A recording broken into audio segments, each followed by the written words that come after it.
Bonjour à tous et bienvenue dans cette nouvelle vidéo. Je vous emmène avec moi pendant quelques jours pour vous montrer mes avancées au tricot. Je suis Mathilde. Pour ceux qui seraient arrivés sur la chaîne récemment et qui auraient besoin d'une petite mise en contexte rapide. J'habite, c'est drôle, à chaque fois j'ai envie de dire j'habite à Montréal parce que je l'ai dit pendant tellement d'années en ouvrant cette vidéo. Mais non, maintenant je n'habite plus à Montréal. J'habite entre... on va dire Montréal et Québec à peu près, près de Saint-Hyacinthe pour ceux qui connaissent. Je suis assez perdue au fin fond de la campagne pour mon plus grand bonheur. Qu'est-ce que je pourrais vous dire d'autre? Je tricote depuis très longtemps, j'ai appris à tricoter quand j'étais toute petite, mais j'ai commencé à plus m'intéresser au tricot à partir de 2019 à peu près, je dirais, et puis à développer vraiment, à tricoter des vêtements, etc., plutôt à partir de 2021 je crois. Donc ça commence maintenant à faire quelques années. Cette chaîne, ça fait 3 ans qu'elle est ouverte, ça fait 3 ans que je viens vous raconter un petit peu mes expériences. Ici, on est plutôt sur ce que j'aurais envie d'appeler du slow tricot par rapport à certaines chaînes où on est, comment je pourrais dire, on reçoit des cascades de projets finis parce que les filles ou les garçons tricotent super vite et du coup on a le plaisir de voir tous les ouvrages défiler. Moi j'ai plutôt un rythme assez lent, je tricote tous les jours, je tricote en moyenne plusieurs heures par jour, mais c'est vrai que je ne tricote pas très rapidement. Alors ici les ouvrages durent sur quelques semaines. Mais j'aime bien aussi être l'ambassadrice de ce tricot plus lent. Il en faut pour tout le monde et voilà, même si on a du temps pour tricoter, bah, on n'est pas obligé d'être Speedy Gonzalez et d'avoir un pull de terminé toutes les 3 semaines. Même si, pour tout vous dire, je pense que j'aimerais bien. Ça me permettrait d'avancer plus vite dans ma liste d'envies, mais en même temps, le tricot, je trouve que c'est aussi se réapproprier le temps qui passe. Je trouve ça assez flagrant, ça fait quelques semaines que je bataille un peu contre moi-même sur le temps que je passe sur mon téléphone. Je trouve que je passe beaucoup trop de temps sur mon téléphone, surtout quand je suis un peu fatiguée ou stressée, ça va être un peu mon outil facile pour passer le temps. Et des fois, je suis capable de passer 1 heure, 2 heures, et j'ai rien fait, quoi. Vraiment, ce temps-là, il est perdu. C'est du temps inutile qui n'a servi strictement à rien dans ma vie. J'ai juste scrollé ou regardé des petites vidéos, mais pas pertinentes, pas des choses qui m'ont appris des informations ou quoi que ce soit. Alors après, je trouve qu'il faut pas trop se culpabiliser non plus. Je trouve que sur les podcasts tricot, on entend souvent justement des discours anti-réseaux sociaux, anti-Instagram, anti-écran. Et moi, c'est pas forcément le genre de discours que je tiens parce que je trouve que bah, ça a sa place aussi. Et puis que chacun fait comme il veut. Puis il faut pas se flageller de passer du temps sur les réseaux sociaux si c'est notre manière, un, d'alimenter notre créativité et deux, de laisser vagabonder notre cerveau et de ne pas penser aux problèmes de tous les jours. Bah très bien, en fait, chacun fait ce qu'il veut. Mais c'est vrai que quand je prends du recul, je me dis, ben moi ça me fait pas du bien personnellement parce que ça alimente beaucoup mon anxiété, ce temps que je passe à m'abrutir le cerveau. Et deuxièmement, je me dis, ben si j'avais passé ce temps-là à tricoter, j'aurais eu une sacrée avancée sur mon projet. Et moi, le tricot, je trouve que ça m'aide beaucoup comme ça à me réapproprier le temps qui passe, à donner de la valeur au temps. Qu'est-ce que c'est 1 heure? Bah, 1 heure de tricot, ça correspond à tant de centimètres sur un pull, par exemple.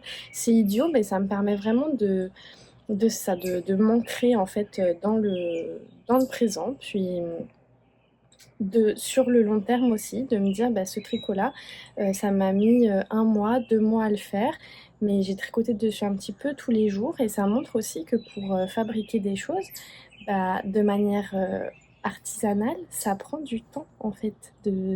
On ne fabrique pas, on ne tricote pas un pull en 2 jours et quelque part c'est pas plus mal, voilà. Surtout j'ai un peu une réflexion en ce moment autour de la... Désolée, on ouvre ce vlog direct avec des, des réflexions existentielles autour de tout ça, mais c'est vrai que j'ai un peu une réflexion sur la surconsommation aussi dans le tricot et j'y pense notamment dans le cadre des calendriers de l'Avent parce que je ne me suis encore jamais acheté de calendrier de l'Avent. une année, j'en avais fait en échange. En fait, j'avais eu un calendrier de l'Avent qui s'était passé dans le cadre d'échanges de restes que j'avais fait avec des tricopines. Et j'avais aussi reçu très généreusement de la part de Manon un cadeau de calendrier de l'Avent qu'elle m'avait offert avec ses propres laines, des accessoires, des cadeaux. Enfin, j'avais été super gâtée. Mais à part cette expérience-là, j'ai jamais fait de calendrier de l'Avent et je n'en ai jamais acheté. Et cette année, je m'étais dit que j'aimerais bien me faire plaisir. Le truc, c'est que cette année, j'avais beaucoup de plans de me faire plaisir, mais j'avais pas forcément calculé que j'allais acheter ma maison si vite, puisque normalement, la maison que j'ai achetée en tout début d'année, courant janvier, dans ma tête, c'était censé arriver au courant de l'été à la base. C'était pas censé se passer si vite. Fait qu'il y a beaucoup de choses que je m'étais prévues dans ma tête, comme notamment un beau voyage pour mes 30 ans, un calendrier de l'Avent et d'autres choses qui finalement, budgétairement parlant, ça passe pas trop. Et puis en plus de ça, forcément c'est l'achat d'une première maison. J'ai dû m'acheter une voiture aussi parce que comme on est parti vivre au fin fond de la Cambrousse, ça prend d'être véhiculé.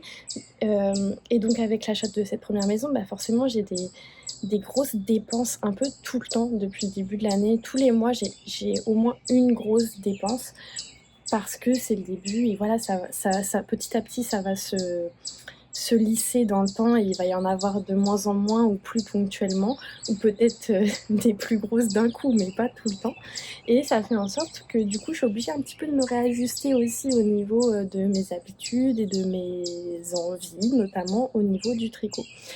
Et je réfléchissais à si cette année j'allais m'acheter un calendrier de l'Avent ou pas, parce que ceux qui m'intéressaient ne sont pas disponibles parce qu'ils sont partis trop rapidement. Et d'ailleurs j'ai entendu Lysandre, la youtubeuse designeuse Lysandre Bourdin dire dans une de ses vidéos justement, elle parlait un petit peu du concept des mises en vente chronométré, genre on ouvre la vente tel jour à telle heure et puis tout le monde doit se ruer sur le site web pour commander, et elle disait qu'elle aimait pas trop cette façon de faire, et moi je dois dire que je comprends, mais c'est vrai que je suis pas super fan non plus de la méthode pour tout avouer.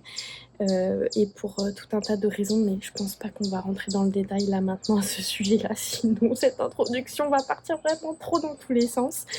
Mais tout ça pour dire que les calendriers de l'Avent qui m'intéressaient, je ne les ai pas achetés, ou parce qu'ils étaient vraiment trop hors budget, ou parce que j'ai loupé les mises en vente.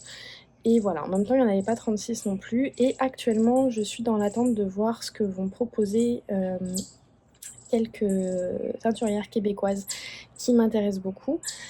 Mais tout ça pour dire que je suis sur une réflexion autour de cet achat-là, en dehors du fait que ça coûte de l'argent, que c'est une grosse somme d'argent investie, en dehors du fait que je me pose un peu des questions parce que je sais que les teinturières que je surveille vont probablement sortir des versions avec des mini.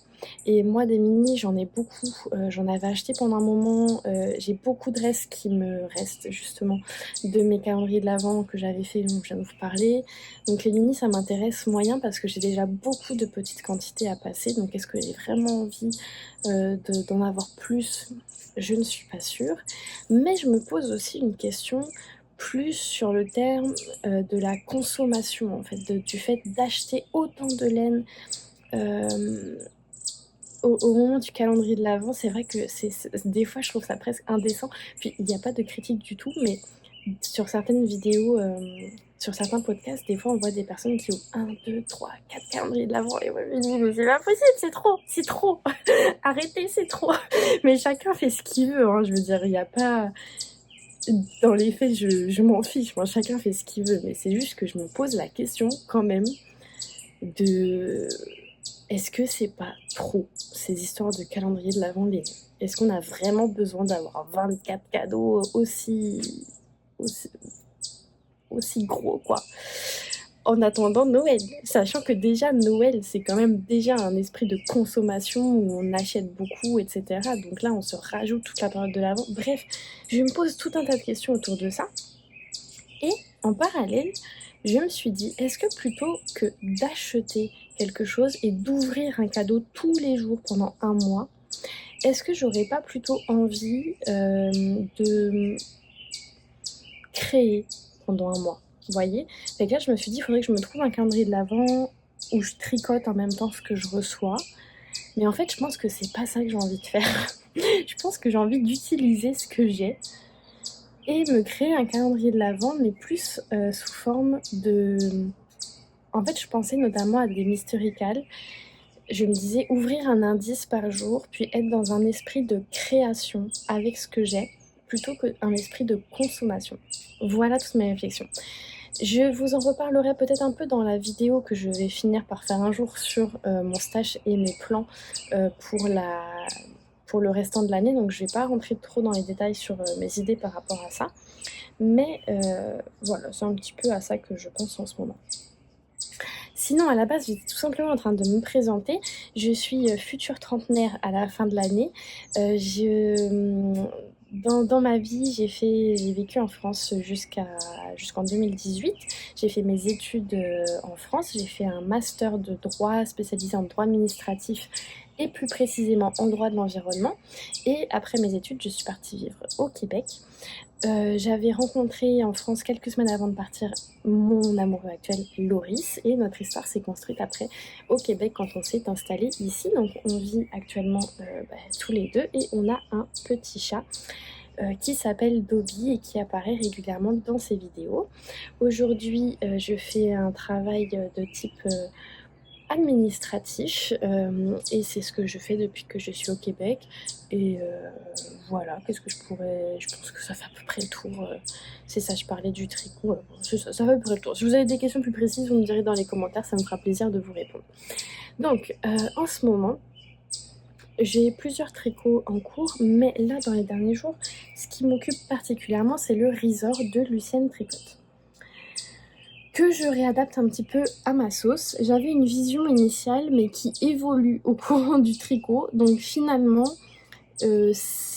la vision que j'avais initiale ne sera pas reproduite, donc c'est pas grave.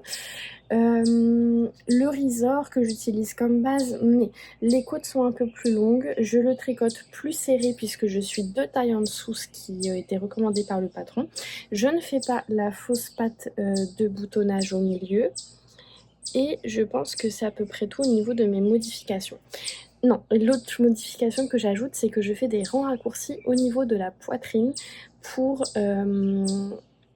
équilibrer le tricot puisque je le fais assez serré. J'ai vraiment peur que le devant remonte par rapport au dos parce que ça va venir quand même mouler ma poitrine et comme j'ai quand même un peu de sein, bah du coup ça a tendance à faire remonter les tricots. Donc là j'ai décidé d'incorporer des petits rangs raccourcis pour venir créer de la matière supplémentaire au niveau de ma poitrine, mais pas trop parce que je pense que la Antigone de Deriron Natura que je tricote doit assez marquer les imperfections et j'ai pas envie qu'on voit trop les rangs raccourcis. Je pense qu'on va les voir, hein, ça va être incontournable, mais j'aimerais bien essayer voilà, que ce soit le plus discret possible.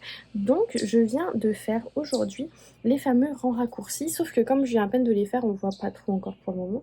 D'ailleurs ils sont pas de ce côté, ils sont de ce côté. Attendez, je vais essayer de vous trouver... Ouais, là, normalement, à ce niveau-là, il y a des petites démarcations de rangs raccourcis. Mais c'est assez discret, puis je pense, là, en transparence, ça se voit. Mais je pense que sur la peau, ça se verra encore moins. Pour les faire, j'ai suivi les instructions de pince poitrine que j'ai trouvées dans un modèle de Audrey Borrego puisque ses patrons sont maintenant gratuits, donc on peut profiter de toute son expertise. Et c'était un modèle en fingering, mais j'ai quand même suivi les instructions. J'ai suivi les instructions comme pour la plus petite taille qu'elle propose. J'ai fait les instructions pour... je ne sais plus s'il y a 2 ou 3 types de bonnets prévus, mais il y en a au moins 2, c'est sûr. Moi, j'ai choisi les instructions pour le bonnet CD, qui a donc un peu moins de rangs raccourcis que les autres bonnets et qui devrait, je l'espère, correspondre puisque moi je fais un gros bonnet D, donc je pense que ça devrait aller normalement. C'est très simple, il n'y a vraiment pas de complications. On le voit déjà quand je mets mes deux... Là j'ai pas mis de protège-aiguille et le lin glisse énormément, donc je vais essayer de ne pas perdre mes mailles. mais quand je mets mon devant et mon dos collés l'un à l'autre, on voit déjà, je sais pas si, je pense que ça va être un peu compliqué, sans les protèges aiguilles, j'ose pas trop, mais on voit déjà que, ouais, en fait, il y a à peu près ça en plus devant que dans le dos. Et du coup, avec le volume de ma poitrine, ça devrait se réégaliser quand je vais le porter et ça devrait ne pas paraître normalement. Je me suis mis un petit marqueur pour repérer là où j'ai les rangs raccourcis, même s'ils vont se voir, mais juste pour quand je vais tester la hauteur, que je le place bien, bien là où il faut, quoi.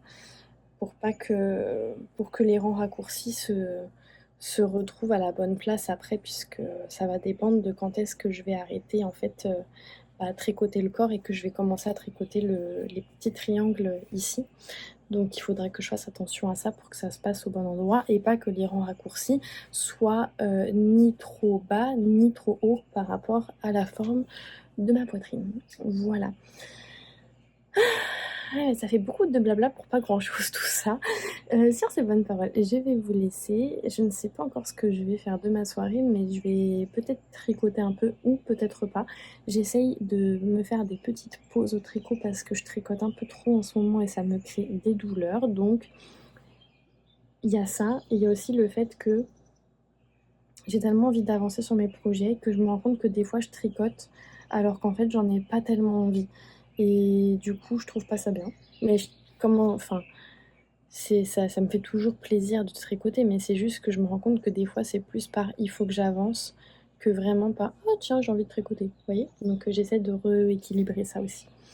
Voilà, vous savez tout de moi, donc je vous laisse et je reviendrai vous voir plus tard pour vous raconter mes avancées en espérant qu'il y en a. Et là c'est le drame. On est jeudi, je suis en train de tricoter sur le resort quand tout d'un coup je pense que vraiment on n'est pas copines, là, Antigone et moi, hein. J'aime beaucoup la tricoter, mais franchement là, la pelote, ça commence à me gonfler un peu. Entre le fait que ça se défait complètement, donc vous êtes plein à m'avoir dit dans les commentaires de la dernière vidéo que ça faisait toujours ça avec le lin. OK, bah c'est quand même très pénible. J'étais en train de tricoter tranquillement et là je me rends compte, donc quand le fil arrive pour être tricoté, qu'il y a un petit nœud. Du coup, je prends le petit nœud et tout doucement, vraiment tout doucement, juste je tire un tout petit peu pour voir si c'est solide. Et c'était pas du tout solide parce que ça s'est délité dans mes mains. Donc je suis bien dégoûtée. Déjà, je suis très contente de m'en être aperçue parce que comme je le tricote beaucoup sans le regarder, ben, j'aurais pu le tricoter sans le voir. Le nœud aurait pu se défaire après et là, ça aurait clairement été la cata. Donc bah là, je suis bonne pour détricoter sur quelques mailles pour pouvoir faire ma jonction. Donc une chance, ça tombe à peu près, ça va tomber sous une... vous voyez, ça c'est mon marqueur de séparation du milieu, donc ça va tomber sous une emmanchure. En tout cas, je vais détricoter suffisamment pour que ça tombe sous l'emmanchure pour pas que ça se voit. Je sais même pas encore quelle technique faire pour joindre les deux bouts de pelote. Parce que vu que le lin glisse énormément et que ça marque énormément les imperfections, franchement, je sais pas trop quoi faire, mais je suis bien deg. Déjà que je me disais, j'espère que je vais tomber sur un moment où je vais pouvoir, parce que là j'arrive à la fin de la première pelote, où je vais pouvoir joindre proprement la nouvelle, mais là du coup je dois faire une autre jonction qui n'était pas prévue. Donc bon, après, je sais que ça arrive, hein, dans les pelotes, ça arrive qu'il y ait des choses comme ça, c'est pas forcément... mais c'est juste que franchement, je suis deg, quoi. Déjà le nœud il tient pas, donc j'étais obligée de rejoindre et surtout en plus si proche de la fin, c'est dommage, quoi. Je suis deg. Je sais pas encore, je pense que je vais tout simplement joindre et faire courir mon fil sur quelques mailles et tant pis, ce sera moche parce que je pense que faire un joint feutré avec la salive, je pense pas que ça marchera avec le lin, je pense que ça marche qu'avec les fibres animales. Peut-être que je pourrais tester le joint, je sais même plus comment ça s'appelle, vous savez, quand on rentre les fils l'un dans l'autre comme ça, qu'on croise. Mais en fait, je pense pas que ça marchera parce que le fil est tellement... En fait, le fil est composé de plein... Enfin, je pense pas que je pourrais vous montrer. Mais le fil est composé de plein de bébés fils comme ça. Du coup, je suis pas sûre que ça marche, cette technique-là. Je pense que le plus simple, ça va juste être de joindre le fil, en fait, directement à même le tricot et de le faire suivre faire suivre mes petites queues ici sur quelques mailles pour que ça se tienne. Et puis comme ça va être sous le bras, ça se verra un peu, mais ça se verra moins que si c'était sur le devant, quoi. Ah, les aventures au tricot. Vous savez peut-être que je suis dans un grand nettoyage de printemps estival où j'avais décidé en fait de laver tous mes tricots. Donc j'ai lavé tous mes tricots d'été au début de la saison. Il m'en restait un que je viens de laver ce matin. Et là j'ai commencé le lavage de tous mes pulls, à l'exception de quelques-uns ou parce que je les ai pas du tout portés à la saison dernière. D'ailleurs ceux que j'ai pas portés, sauf un ou deux auxquels je tiens particulièrement, je les ai donnés à une friperie. Où il y a 2-3 tricots que je lave pas parce qu'ils sont vraiment trop volumineux et que j'ai pas assez porté, notamment ma robe, je vous l'avais dit, en laine, que j'ai dû mettre 1 ou 2 fois et qui était pas sale, qui sentait pas mauvais, rien, puis je porte toujours des choses en dessous, donc elle est pas en contact direct de ma peau. Donc elle, je l'ai pas relavée, je la laverai peut-être en début de saison l'année prochaine. Et un gros gilet que j'ai quasiment pas porté et qui va mettre 1000 ans à sécher, donc pareil, ça vaut pas la peine. Et actuellement, là maintenant, j'ai lavé 4 tricots. Donc ici, on a le Fanny de NCL Knits, qui est l'un de mes projets préférés que j'avais fait en Gilliatt. Ici, on a donc le dernier top d'été qui attendait d'être lavé, qui est le Lotus, que j'aime beaucoup, de Sarah Blo, qui était tricoté dans une laine estivale de fleurs.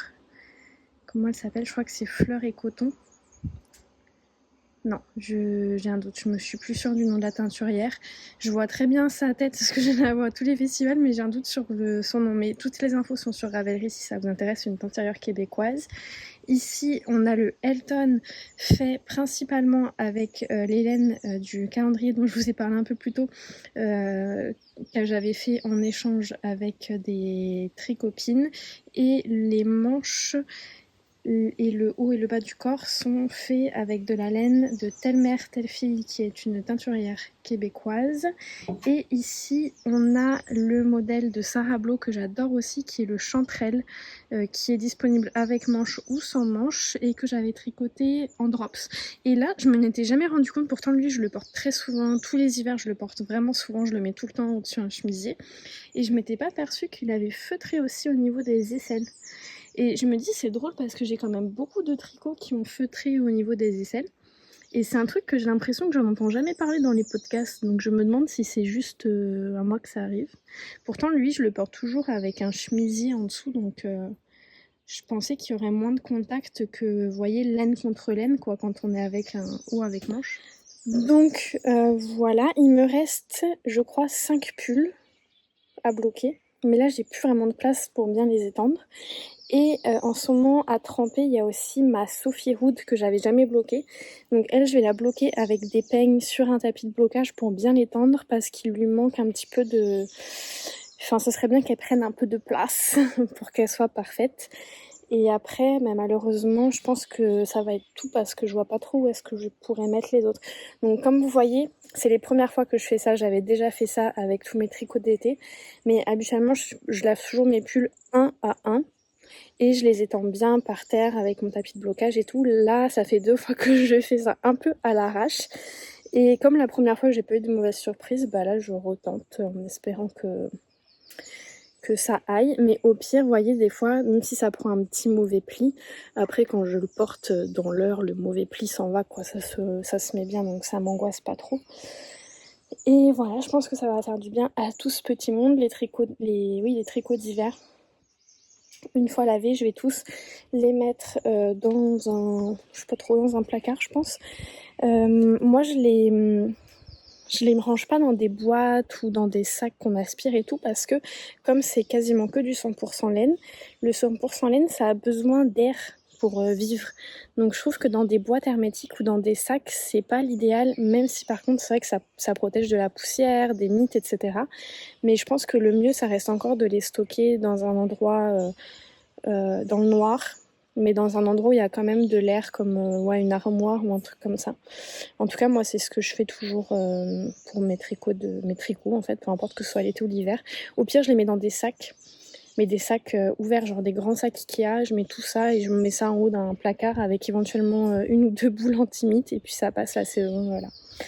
Voilà, vous savez tout. Donc je suis bien contente. Et surtout mon petit gilet, il me manquait parce que je l'avais mis à laver. Du coup, je n'osais plus le porter. Et il y a eu quelques fois où je l'aurais bien mis dans les derniers jours, des journées un peu plus fraîches.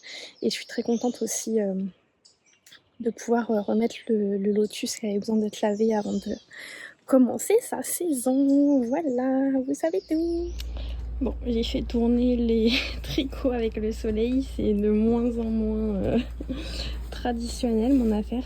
Finalement la Sophie Hood, j'ai eu la flemme, fait que je l'ai fait sécher comme ça, on verra ce que ça va donner.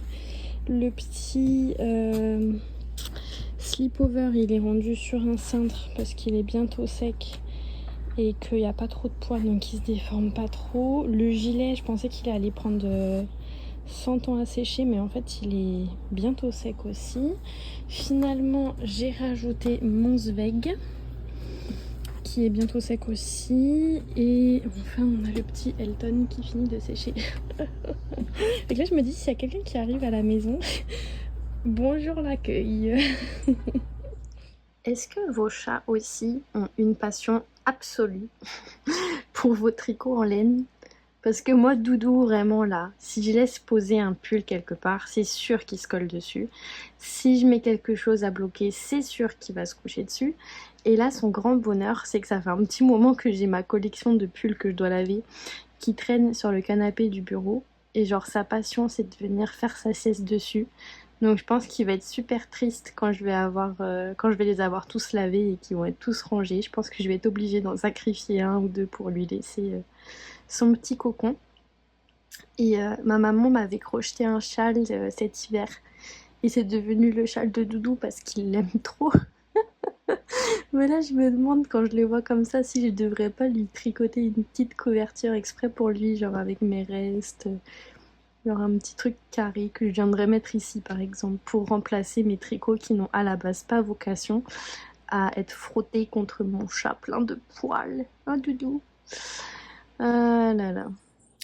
La Sophie Hood, c'est quand même bien détendu. Bon là ça me fait une drôle de tête parce que je l'ai mis juste comme ça vite fait. Mais je suis contente parce que déjà au niveau de la capuche, là j'ai une queue de cheval et malgré tout elle me descend quand même bas. Et là c'est vraiment particulier hein, ce look, mais bon. Et les petits pans là, ils ont suffisamment grandi pour que je puisse vraiment faire un bon tour complet. Et là j'ai encore de la marge pour faire le petit nœud. Donc trop cool. Bon j'avoue que je sais pas, ça donne pas très beau sur ma tête, mais après le but c'est pas forcément, enfin déjà je pense que c'est parce que là je l'ai mis un peu vite fait, mais le but c'est pas forcément que ce soit beau, c'est surtout que ça me tienne chaud. Donc ouais, je suis trop contente, le boulot. Et pourtant je l'ai pas épinglé ni rien, mais elle s'est bien détendue quand même avec le lavage. Pour info, si vous avez loupé l'épisode, c'est de la Gilliatt, je crois. Non, de la Ulysse. C'est de la Ulysse de Derrière Homme Natura. Il me reste une quantité pour en faire une beige, pas une beige, une blanc, blanc. Ça va être trop beau. Et c'est donc le Sophie Hood de Petite Knit que j'ai adoré faire et qui est très facile à faire. Voilà.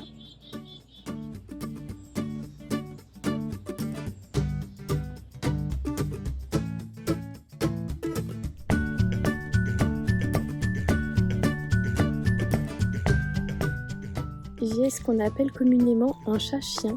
Dès que je vais me promener, j'ai Doudou qui me suit. Il est vraiment trop drôle. On est samedi, il est bientôt 10h et je suis en train de tricoter. Je voulais vous prendre quelques secondes pour vous partager mon objectif du jour presque irréalisable d'après la to-do list que j'ai et qui va faire en sorte que je vais pas avoir tant de temps de tricot que ça aujourd'hui. Mais en gros, j'ai terminé la semaine dernière, je pense, ma première chaussette en coton. Et j'ai commencé la deuxième. Donc hier, j'ai fait toute la tige. J'avais quelques rangs de montée, mais pas grand chose. Et là, depuis ce matin, je suis en train de faire le talon. Et ce que j'aimerais beaucoup, c'est essayer de terminer la chaussette en entier au courant de cette journée.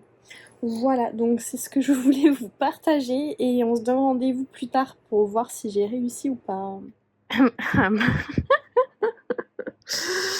Alors, il est quelle heure? Il est 11h30, toujours samedi. J'ai terminé le talon, j'ai commencé à faire le pied et je me suis interrogée sur quelles chaussettes en jacquard j'allais avoir envie de monter après ça. J'hésitais entre les petites cocottes de Stone Knits et elle a aussi des glaces que je ne sais pas où elles sont. Par là, je pense. Là, celle-ci. J'ai fait un sondage sur Instagram pour que vous m'aidiez à choisir. Et en fait, Marie-Élix Tricotte m'a écrit en me disant les cocottes. Mais en fait, je pense que j'attendais juste que quelqu'un me dise qu'il fallait absolument que je choisisse les cocottes. Parce que quand j'ai lancé le sondage, j'hésitais sincèrement entre les deux. Et je me suis rendu compte quand j'allais voir les résultats qu'au fond de moi, j'espérais que ce soit les cocottes qui ressortent. Donc, du coup, j'attends pas la fin du sondage, je vais vraiment faire les cocottes. Et je suis allée regarder ce que j'avais dans mon stash parce que j'ai pas... En fait, j'aime vraiment beaucoup son choix de coloris. Je suis allée regarder un peu sur Ravelry pour avoir d'autres inspi, mais d'abord, il y a énormément de personnes qui l'ont fait dans des coloris similaires. Et les autres coloris, ça m'inspirait pas autant. Donc je suis allée voir ce que j'avais. Et c'est vrai que moi, j'ai pas énormément de bleu parce que c'est pas une couleur que je tricote beaucoup. En fait, quand j'étais plus jeune, genre fin de mon adolescence, j'étais vraiment... Enfin, le bleu comme ça, c'était vraiment ma couleur préférée. Et je m'en suis lassée au fil des années. Et du coup, maintenant, j'en porte presque plus et j'en tricote presque plus. Et bref, il y a quelques semaines, j'avais commencé un châle de Stephen West qui était, je vais vous mettre dans le bon sens, qui était le Glowear Hair Frost. Et j'avais acheté cette laine qui est de la Javol de Lange. Je crois que c'est le coloris jean, mais je ne suis pas sûre. Et en fait, je l'ai arrêté et il faut que je le détricote. Et pourquoi il n'est pas détricoté? Parce qu'il y a plein de fils différents tenus en double. Du coup, j'ai besoin de Loris pour le faire parce que je pourrais le faire toute seule, mais c'est juste que ça va me prendre beaucoup plus longtemps. Donc là, je vais attendre que Loris rentre ce soir pour lui demander de m'aider. D'ailleurs, pour ce châle, j'avais acheté aussi ce mohair que je trouve super beau de Knitting for Olive et je ne sais pas ce que je vais en faire parce que du coup j'ai moins d'une pelote. Donc si vous avez des idées, je serai preneuse éventuellement. Et le problème, c'est que ce bleu-là, honnêtement, c'est pas ma passion. J'aimerais vraiment plus un bleu plus foncé, vraiment marine comme elle. Mais j'ai pas envie de racheter de la laine, j'ai envie d'utiliser ce que j'ai. J'hésitais, est-ce que je teins? Mais en même temps, je me dis, c'est dommage de pas l'utiliser et j'ai peur de jamais l'utiliser, sinon à moins de faire des chaussettes à Loris éventuellement, mais je sais pas. Du coup, là, je suis un petit peu en hésitation. Est-ce que je teins une laine bleu foncé ou est-ce que j'utilise celle-ci? Mais je pense que je vais quand même utiliser celle-ci. Pour aller avec, j'ai utilisé du non-teint, enfin je vais utiliser du non-teint de la couleur de mes fibres. Mais là c'est pareil, j'hésite un peu parce que ici je dois avoir 20 grammes ou 25 grammes. 80 mètres, ça fait combien de grammes ça? S'il y a 400 mètres au 100 grammes, je ne sais pas. Combien ça fait? Attendez. Oui, une petite règle de 3 m'a confirmé que ça faisait bien 20 grammes. Sauf que je pense que là, ça n'utilise pas du tout 20 grammes de laine. Donc je me dis qu'avant de le bobiner, je vais peut-être aller vérifier quand même si j'ai pas des écheveaux, enfin des restes plus petits que je pourrais utiliser pour conserver mon 20 grammes. En même temps, des mini de 20 grammes non teints, j'en ai plusieurs, donc c'est pas très grave si j'utilise celui-ci. Je sais pas encore. On va voir, je vais continuer à réfléchir. Ici, c'est une laine très chère à mon cœur, c'est de la Beaufibre, si je ne me trompe pas, j'espère ne pas me tromper. C'est de la Beaufibre, qui est une teinturière québécoise qui ne teint plus et qui est pourtant ma teinturière préférée, donc je suis la plus triste du monde. Et c'est le coloris Julius, et elle me tient particulièrement à cœur parce que c'est d'abord, bon, c'est une laine de Beaufibre qui ne teint plus, mais surtout, c'est une laine avec laquelle j'ai fait la première paire de chaussettes à Loris il y a quelques temps et je l'adore, donc ça va être parfait pour faire le petit jaune d'œuf ici.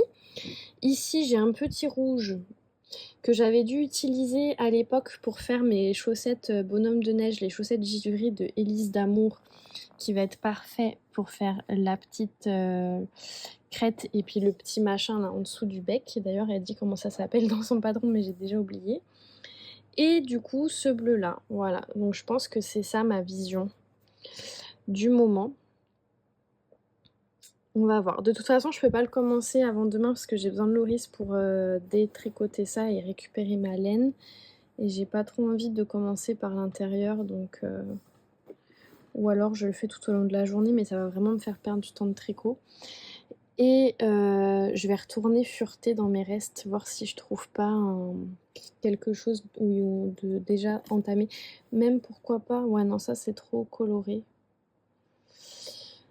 Ouais, je vais aller regarder. Ça, c'est l'un de mes paniers de choses déjà entamées.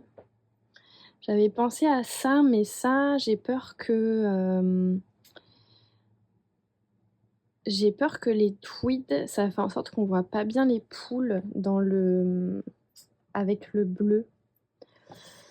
Ça, c'est ce que j'ai déjà de côté pour faire une autre paire de Charlotte Stone qui ira avec ça. Et ça, c'est pour faire les tulipes. Ensuite, ici, pourquoi pas le petit brillant.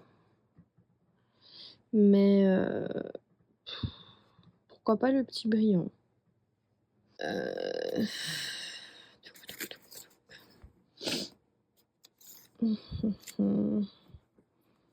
C'est vraiment la pagaille là-dedans.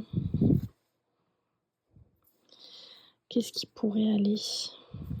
Bah, y a rien. Vous voyez comme moi, y a rien. Ça, j'aimerais beaucoup me refaire une chaussette avec. D'ailleurs, pourquoi pas le laisser sorti et me faire mes prochaines chaussettes à la vanille avec ce restant. Il faudrait que je trouve un contrastant un peu peps pour le relever. Ici, je sais pas. Ah, combien j'ai de grammes? Faudrait que je regarde combien j'ai de grammes, ça pourrait être joli ça comme ça.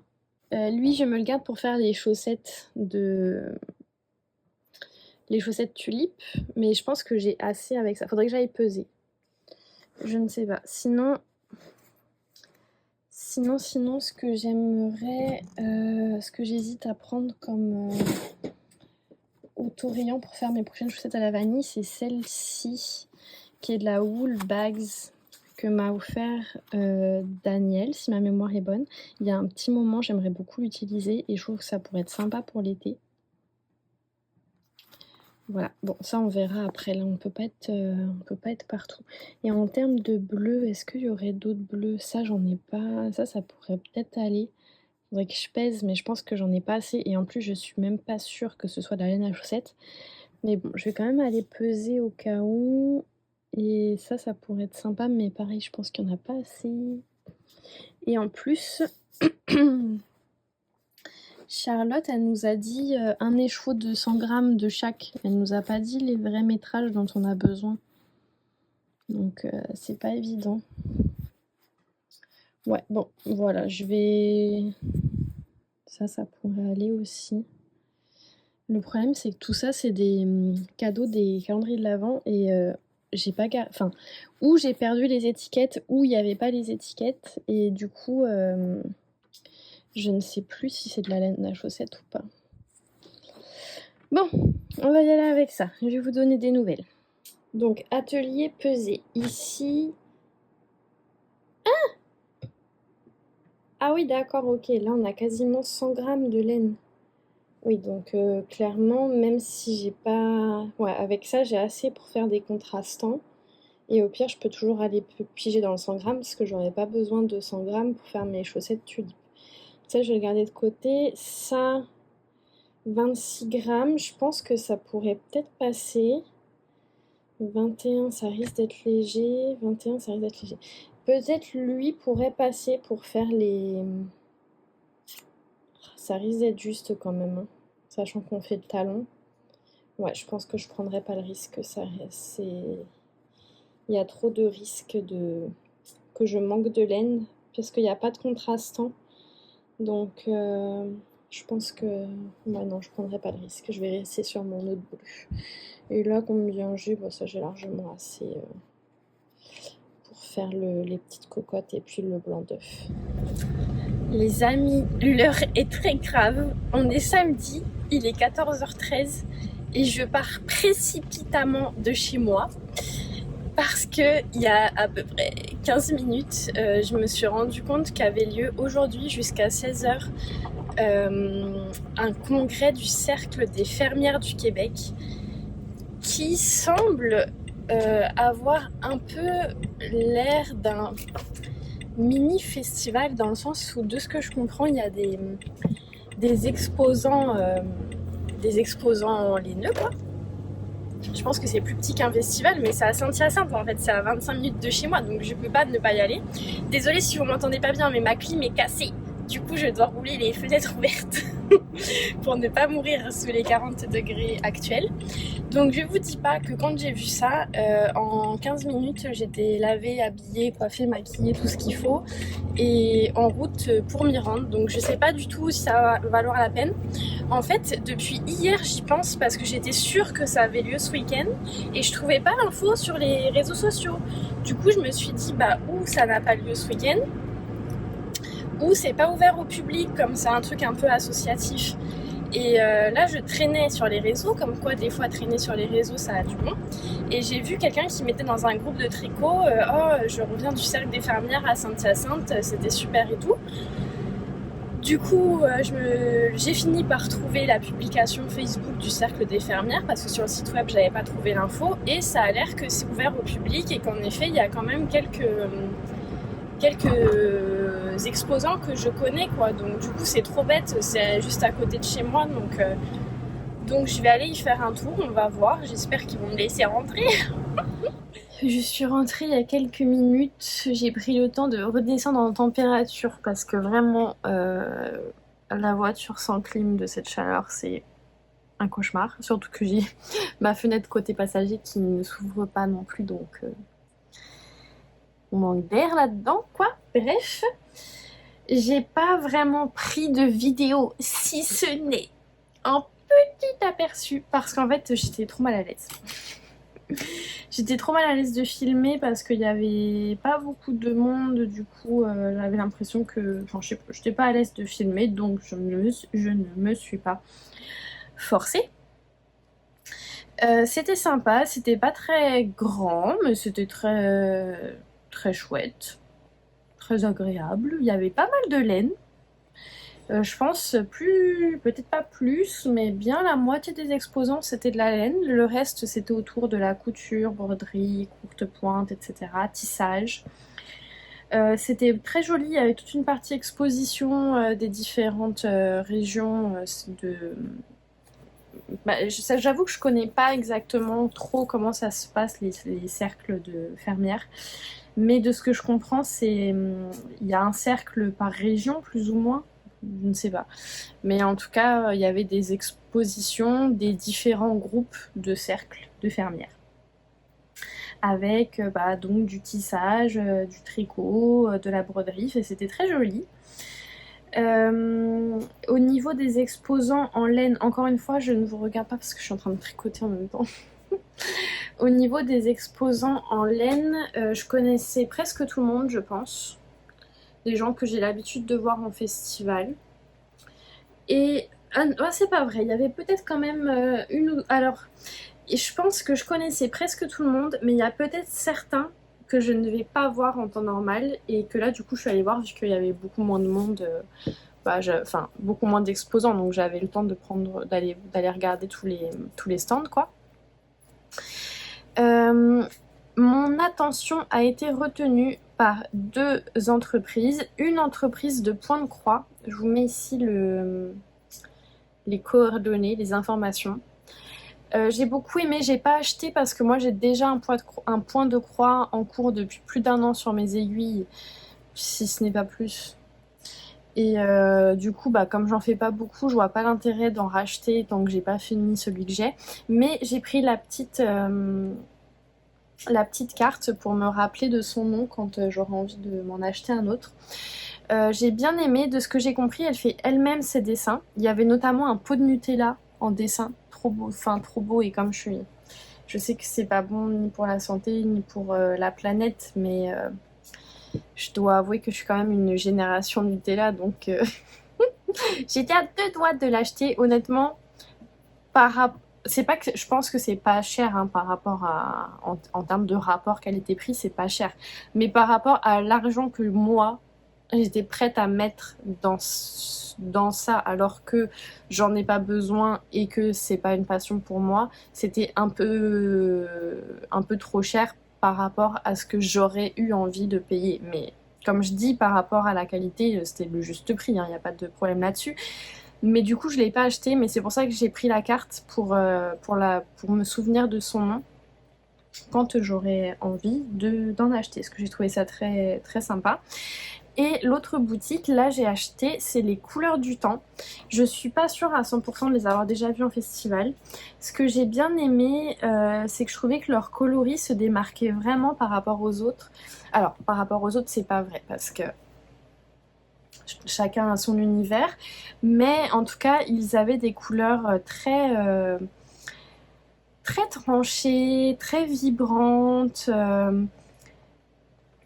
Alors, on n'est pas sur le même univers, mais en termes de... Parce que les coloris sont moins... Il y avait moins de mélange de coloris et de choses très... C'était plus des unis, des semi-solides essentiellement. Mais pour vous faire penser un peu, je trouvais que les couleurs, ça ressemblait un peu à ce que peut faire du Bulbe Bizarre, par exemple. Vous voyez, dans des couleurs très franches, presque flashy, très saturées. Et du coup, j'ai trouvé ça super beau. Et ce qui m'a attirée, c'est qu'ils avaient exactement le bleu de mes rêves pour mes chaussettes poules. Et là, vous vous dites, elle a donc acheté le bleu de ses rêves pour ses chaussettes poules. Non. J'ai acheté un écheveau pour mes chaussettes poules, mais je me suis complètement revirée de bord. Pourtant, j'avais l'écheveau bleu dans la main, là. J'étais prête à les payer. Et il y avait depuis mon premier passage, parce que j'ai fait 2 passages sur la boutique, depuis mon premier passage, j'avais un petit stand de couleurs plus pastel en Stélina qui m'attirait. Et finalement, j'ai complètement changé d'avis et je suis repartie avec cet écheveau-là. Donc par rapport avec mon bleu initial. Et ça va être ce qui va remplacer le bleu dans ma chaussette poule. Moi je le vois. Je sais pas si vous le voyez, mais moi je le vois. Donc ce que je vais faire, c'est que je vais utiliser mon mini blanc, pas Stélina, parce que je pense que sinon Stélina sur Stélina, ça va pas faire, ça va être too much. Et puis je pense que ça va pas assez bien ressortir, surtout que les poules sont assez petites, donc je pense qu'il faut quelque chose qui contraste bien. Et je me suis dit que c'était sympa ce coloris là. Depuis ce matin, j'ai pas la vision d'un autre coloris que le bleu qu'a utilisé Stone Knits dans son comment on appelle ça, son sample, mais c'est pas ça le mot que je cherche, bon bref vous avez compris, dans sa démonstration. Et là vraiment je sais pas, j'ai eu la vision quand j'ai vu cet écheveau là, pour moi c'était ça. Et ce que j'aime bien, c'est qu'il y a un côté un peu plus estival, printanier aussi dans la colorimétrie, que j'apprécie, parce que je vous rappelle que je vis au Québec et que pendant 6 mois de l'année c'est l'hiver. Donc les chaussettes basses, clairement je ne les porte pas entre octobre et mai, on va dire. Ce qui fait que, vu que c'est des chaussettes que je vais porter essentiellement pendant les beaux jours, je trouve ça chouette d'avoir un coloris qui soit un peu plus estival, si je peux dire. Donc là, mon plan de match, c'est d'arrêter de tricoter sur cette chaussette, Au final, j'ai pas énormément tricoté dessus aujourd'hui, mais je suis quand même à la moitié du pied, je pense. Hein. Et de monter les chaussettes poules ce soir. Donc il faut que je récupère mes aiguilles Xiaogu parce que j'en ai besoin. Je vais utiliser les mêmes que pour celle-ci.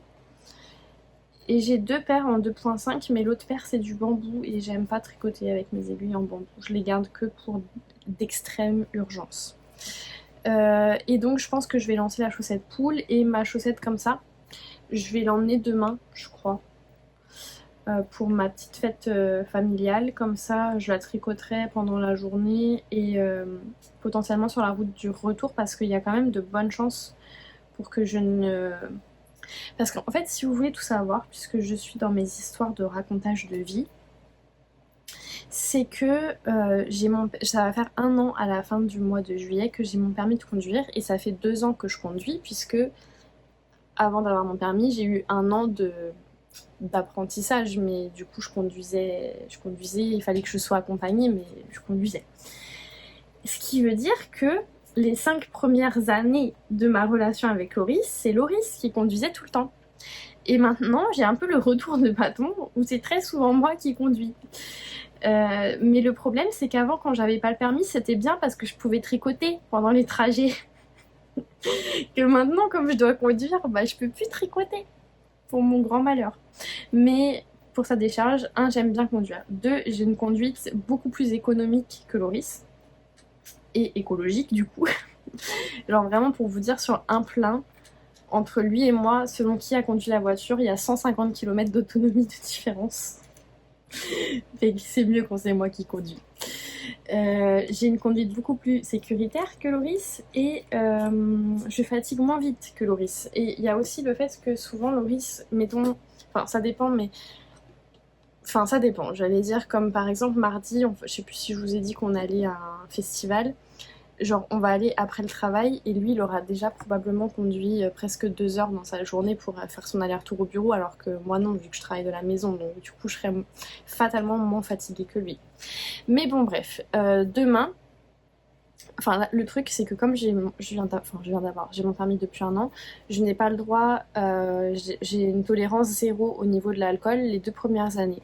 Et du coup demain je pense qu'il y a quand même un risque que je prenne un verre d'alcool même si je suis quelqu'un, si vous me connaissez, je suis quelqu'un de très raisonnable dans la vie. Donc sur ce sujet-là aussi, je suis très raisonnable. Mais il suffit d'un demi-verre de vin, et enfin même il suffit d'une gorgée de vin ou une gorgée de bière ou une gorgée de ce que vous voulez, et je n'ai plus le droit de conduire. Donc il y a de bonnes chances pour que ce soit Loris qui conduise sur le retour, quoique je ne bois pas systématiquement dans les événements, hein, mais... Bon, j'anticipe quoi. Donc du coup, il faudra que j'ai quelque chose à tricoter si j'ai envie de m'occuper les mains pendant que on rentre, vu qu'il y a quand même 1h15 de route. Donc je précise que l'abus d'alcool est dangereux pour la santé et doit être consommé, enfin l'alcool doit être consommé avec modération, bien évidemment.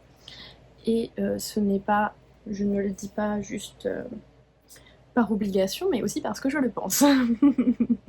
Voilà, donc là ce qu'il faut que j'aille faire et que j'ai pas du tout envie de faire, c'est aller bobiner mon écheveau. Genre ça vraiment c'est... J'aime pas ça. J'aime pas ça du tout. En fait je pense que ce que j'aime pas c'est que tout est rangé, donc il faut tout déranger, il faut tout installer. Après il faut passer 1000 ans à tourner la manivelle, après il faut tout ranger. Oh, ça me gonfle. Surtout que j'ai pas vraiment d'endroit où je peux être bien installée pour le faire, donc du coup... mes meubles sont pas adaptés pour bien fixer le machin qui fait les cakes là. Du coup, il faut que je le tienne parce que sinon il tombe. Enfin, c'est galère. Après, il y a des choses plus graves dans la vie, hein, et plus pénibles, on s'entend. Mais voilà. Donc là, il faut que je trouve le courage d'aller faire ça. Et après, je lance mes chaussettes poules. Je suis tellement contente. Vous allez entendre un petit bruit de fond qui est la clim, j'en suis bien désolée, mais que voulez-vous? On se rafraîchit comme on peut. La chaussette en coton. Finalement, je n'ai presque... Bah c'est pas vrai, j'ai tricoté un peu hier soir, mais j'ai pas tricoté sur ça. On est lundi en passant. Je n'ai pas tricoté sur la chaussette hier parce que finalement j'ai conduit à l'aller et au retour. Et pendant le petit événement, j'avais pas envie de tricoter. On faisait chaud, j'étais avec les enfants, on discutait, donc bon voilà, j'ai pas sorti mon tricot. Par contre, là c'est vraiment, enfin je pense que je ne fais rien d'autre tant que je ne l'ai pas terminé parce que je suis vraiment proche de la fin. Si je suis capable de la terminer aujourd'hui, ce serait génial, mais comme je vais être très occupée toute la journée, je ne sais pas si je vais pouvoir. Mais en tout cas, l'objectif c'est ça, ça va être de la finir aujourd'hui ou demain, et tant que je ne l'ai pas fini, je ne reprends pas ma chaussette poule. Oh my god, je l'aime tellement, elle est trop mignonne. Regardez-moi ça comme c'est cute. C'est cute au bout. J'adore. Donc il va manquer au niveau de la tête de poule là. Je rigole parce que quand j'étais jeune, mon beau-père me surnommait tête de poule. Mais vraiment jeune, genre enfant, très très jeune enfant, genre 5-6 ans. Mais je ne sais même plus pourquoi il m'appelait comme ça. Mais bon bref, au niveau des têtes de poule, il va manquer le bec et le petit truc là, comme je vous ai dit tout à l'heure, le petit machin là qui est sous le cou de la poule, qu'on va venir broder après en duplicate stitch à la fin. Mais sinon, elles sont trop belles. Je suis tellement contente de mon choix de couleur. Là, vous avez vraiment la bonne couleur, je pense. J'aime trop. Par contre, vous voyez pas, c'est plus brillant en vrai qu'en vidéo, parce qu'il y a de la stélina. Et en vrai, ça se voit beaucoup, alors qu'en vidéo, on pourrait presque croire qu'il n'y en a pas. Et vous avez vu mes côtes ici, elles vrillent, je sais pas pourquoi. Au lieu d'être droites, elles vont sur le côté comme ça. Je crois que c'est la première fois que ça m'arrive, je ne sais pas pourquoi. J'ai fait un peu une erreur. C'est que les côtes, normalement, il fallait faire des côtes en droit torse. Des côtes 1-1 avec la maille en droit torse. Et moi, j'ai fait la maille en droit torse et le combination knitting sur la maille en vert. Et en fait, je pense que c'est venu trop serrer mon tricot. Et d'ailleurs, je me demande si c'est pas pour ça que ça vrille un peu. Mais bon, c'est pas très grave. J'ai fait la première taille en 2.5. Je suis restée en 2.5 tout le long. Je ne l'ai pas essayé à mon pied parce que je l'ai pas essayé, parce que mes aiguilles me le permettaient pas, mais d'après moi, ça devrait quand même aller. Je pense que c'est quand même assez extensible. Peut-être ça va tirer un peu au moment de passer le talon, mais je pense que ça va aller. Les cocottes, elles sont trop fun à faire. Assez facile. Après, comme elle nous fait broder en fait, je pense que la raison pour laquelle elle nous fait broder le petit bec et puis le petit truc en dessous, c'est essentiellement pour nous éviter d'avoir du jacquard à 3 couleurs. Sinon on aurait du jacquard pour la poule blanche, pour le fond orange et pour le bec et pour le petit truc en dessous son cou. Là faut vraiment que j'aille regarder comment ça s'appelle parce que je peux pas dire le truc sur le cou indéfiniment. Après il y a quand même des longues sections comme vous voyez là entre la crête du haut et la crête du bas, il y a beaucoup de mailles. Donc moi j'ai croisé les fils. Les seuls moments où j'ai pas croisé les fils c'est au niveau du blanc des poules. Il y a des moments où il y avait peut-être une dizaine de mailles comme ici, mais j'ai pas croisé parce que j'avais trop peur avec le blanc que ça se voit. Mais franchement je suis assez contente.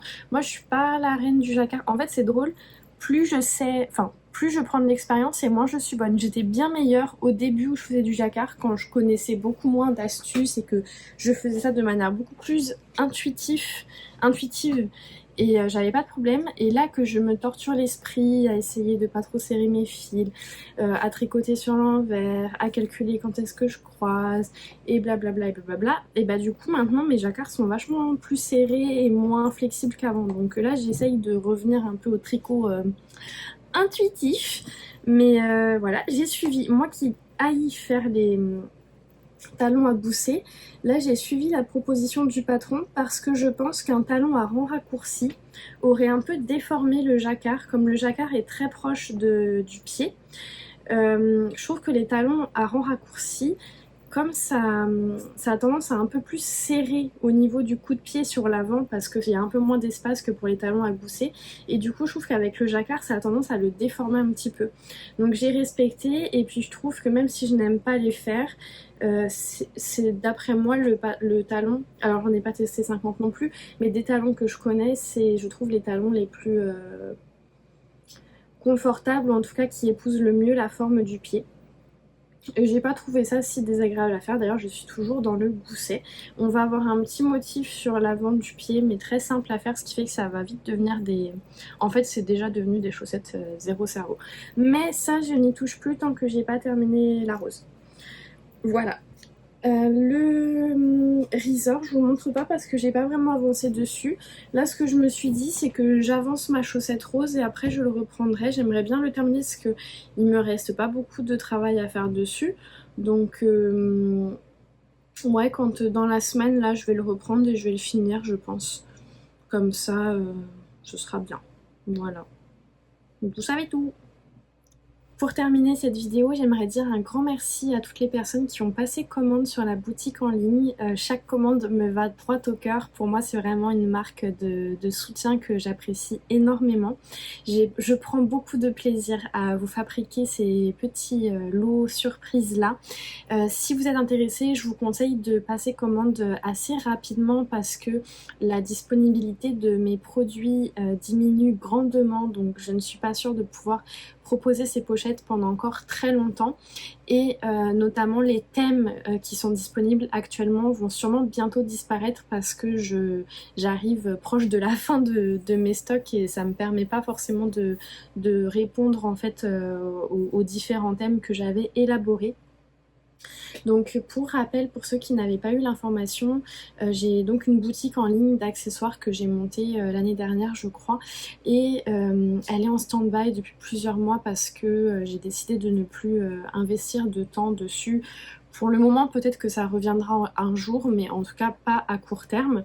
Et plutôt que de laisser dormir tout mon stock dans mes placards, dans mes armoires, j'ai préféré vous les proposer sous forme de pochettes surprises. C'est l'occasion pour vous de vous gâter à petit prix parce que les pochettes sont au prix de 20$, ce qui revient à 14€ pour les Européens.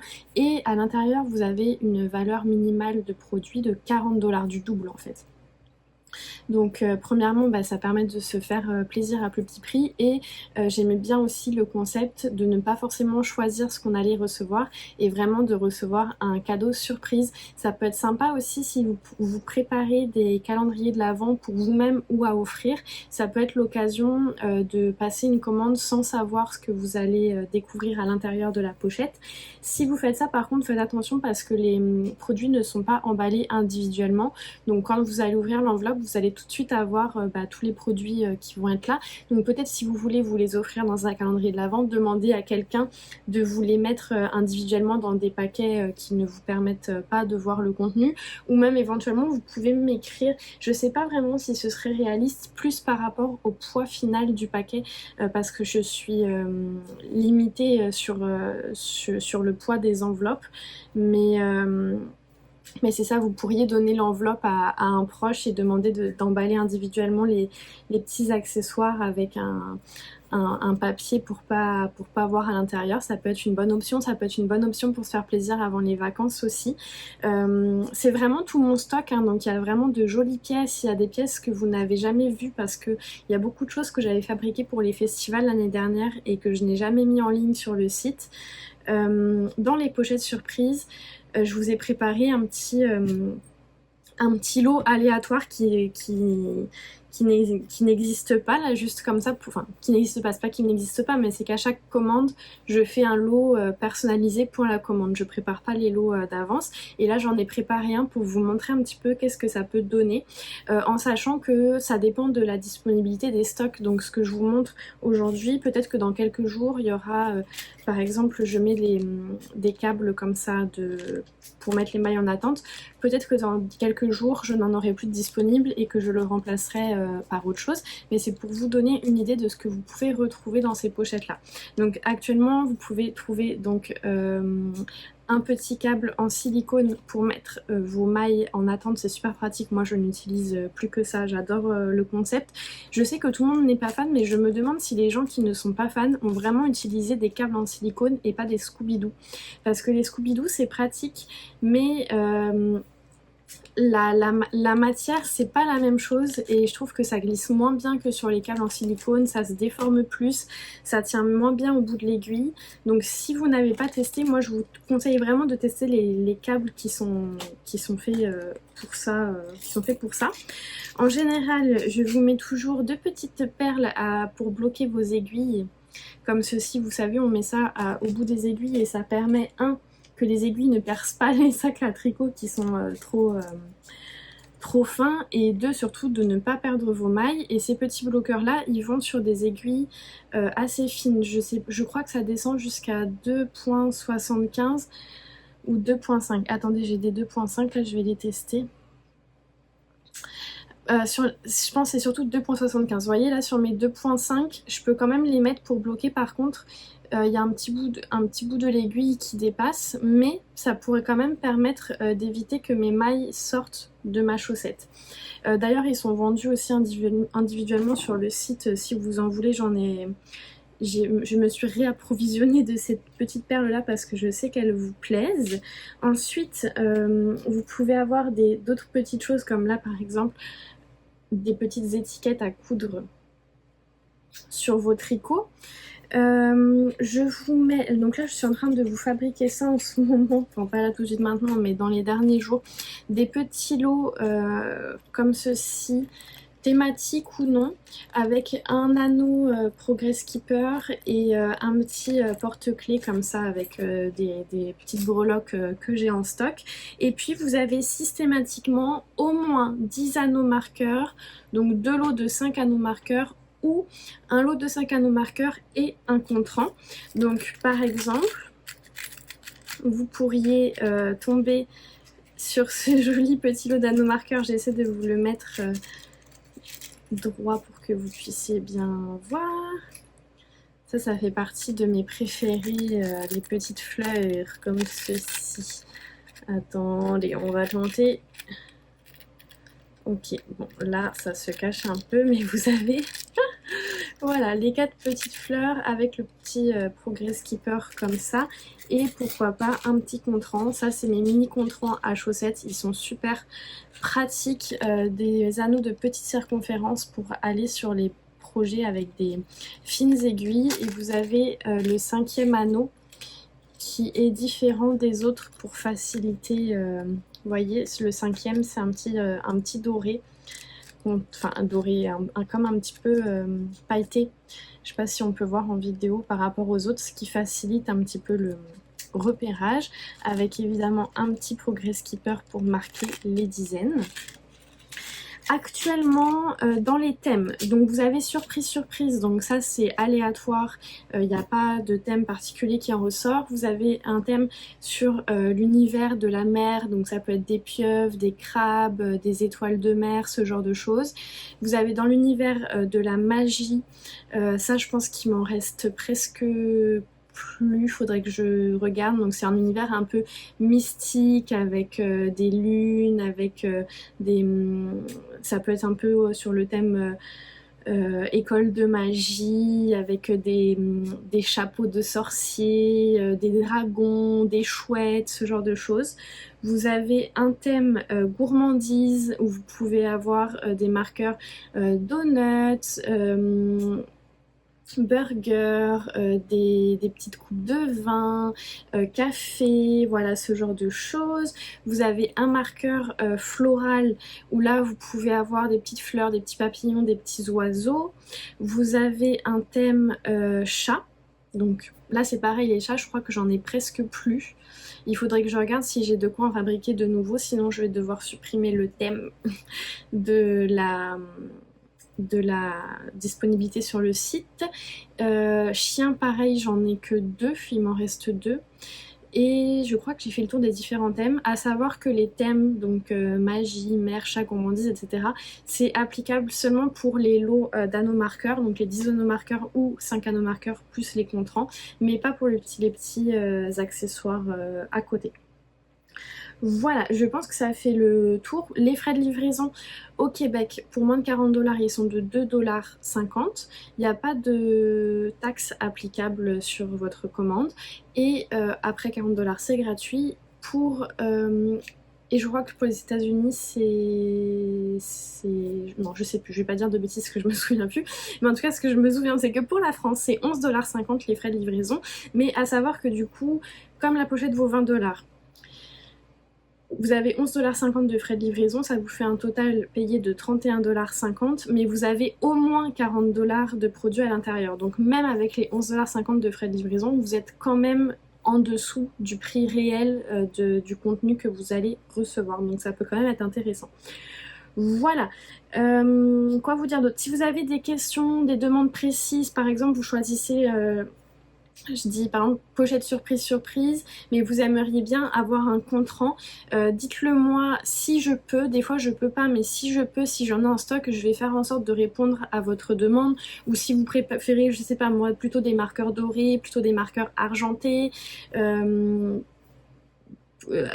un thème de couleur en particulier ou que sais-je, écrivez-moi sur Instagram ou par courriel mathildetricotte tout attaché à commercialgmail.com, et sur le site web vous avez aussi un petit encart pour chatter avec moi, mais sachez que je suis pas forcément réactive dans la minute, je réponds toujours dans la journée, mais ça peut prendre 1 heure, 2 heures, 3 heures parce que j'ai mon travail à côté et je reçois pas forcément les notifications. Faudrait que je regarde d'ailleurs, peut-être si je dois pouvoir les activer, ce qui fait que je le vois vraiment quand j'utilise mon téléphone, donc c'est pas instantané, mais vous pourrez quand même me contacter par ce biais-là.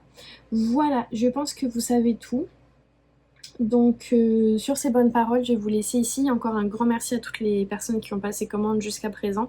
Merci pour votre soutien. J'espère que j'aurai le plaisir de vous préparer d'autres pochettes, puisque comme je vous l'ai dit, là on arrive vraiment sur la fin des stocks. Donc je prévois qu'il n'y en ait pas encore des centaines et des centaines qui puissent être envoyées. Donc c'est le moment si vous voulez vous faire plaisir.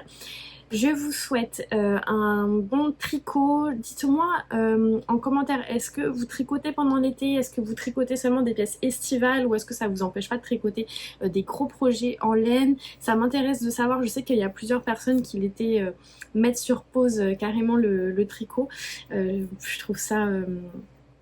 je trouve ça intéressant de savoir vous, comment vous vous situez par rapport à ça, qu'est-ce que vous tricotez en ce moment, quels sont vos projets. Portez-vous bien, passez de bonnes vacances si vous êtes en vacances ou que vos vacances arrivent, et si ce n'est pas le cas, tenez bon. Peut-être que votre tour approche, peut-être pas, mais si vous n'avez pas de vacances, comme je vous le dis à chaque fois, ce n'est pas grave, profitez des vacances des autres pour vous relaxer. Quand le chat n'est pas là, les souris dansent, n'est-ce pas? Bon, allez, je vous dis à dans 1 semaine ou 2 pour la suite de mes aventures au tricot, et à la prochaine, bye bye.